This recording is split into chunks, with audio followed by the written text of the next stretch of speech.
Alors, je reviens sur la question d'Israël. J'écoute actuellement assez souvent la radio, la fréquence juive, et j'ai entendu l'autre jour quelque chose qui m'a interpellé. Parce que vous savez, beaucoup de sionistes nous disent oui, vous comprenez, on arrive à un stade où la majorité des juifs dans le monde sont en Israël. Oui. Et en même temps, il se trouve qu'en Israël même, on va vers un stade où la majorité des citoyens ne seront pas juifs. Et n'auront même pas le statut de citoyen, d'ailleurs, à part entière. Alors, certains Israéliens pensent qu'il faut deux États de façon à ce que l'État juif ne soit pas envahi par la présence démographique arabe. Mais en même temps, et c'est un double bind, ils ne veulent pas renoncer à des régions qui sont marquées de manière biblique, comme Jéricho, comme toutes sortes de Shrem, etc., Naplouse. Ils sont mal partis. Ils sont mal partis.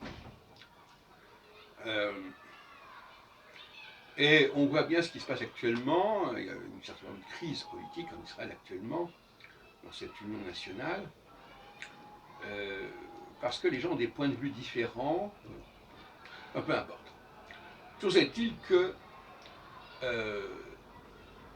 la solution d'un État juif à 100%, si on peut dire, d'abord, elle semble assez infaisable, en tout cas même avec une majorité juive, impliquerait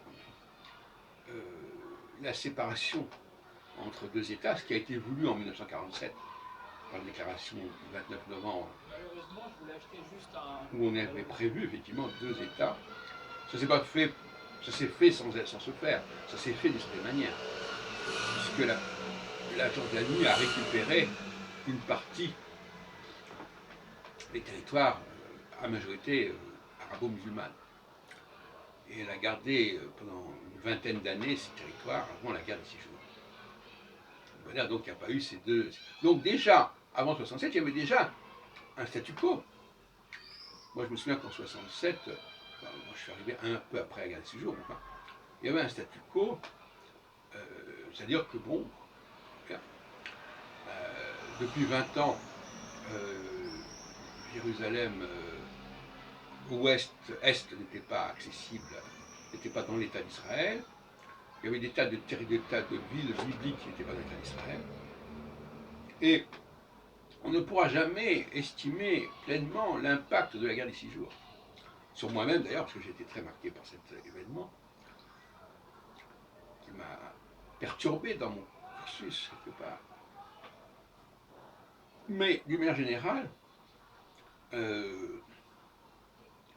ça a remis en question le statu quo, pour créer un autre statu quo, qui n'est pas non plus génial,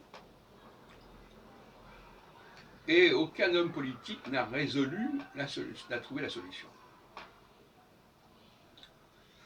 Moi, je dois vous avouer que je ne suis pas spécialement sioniste, que je considère que la solution sioniste n'est pas la bonne, en tout cas pas dans cette région, mais même d'une manière générale, l'idée de rassembler les juifs n'est pas une bonne chose. Je dirais même en jouant sur les mots, en les concentrant, c'est ce que ça veut dire. Donc je parle de ça avec une certaine distance, je dis très franchement. Je n'apprécie pas beaucoup. Moi, le problème de la démographie ne me paraît pas déterminant. Moi, je suis pour une judéo-diaspora, une franco-diaspora. Et je pense qu'il faut repenser la question de la diaspora. Ce n'est ni une dispersion complète, ni l'enfermement dans un pays donné. C'est tout simplement le fait pouvoir évoluer, pouvoir circuler dans un pays donné et d'avoir un statut intéressant. Et un statut qui peut éventuellement ne pas être le statut commun. Hein? Je pense que ce n'est pas une revendication que j'aurais spécialement. On peut imaginer effectivement que dans les sociétés du XXIe siècle, il n'y a pas une affirmation absolue de l'égalité que tout le monde est au même niveau, sur le même plan, etc. Je pense que c'est une problématique un peu dépassée.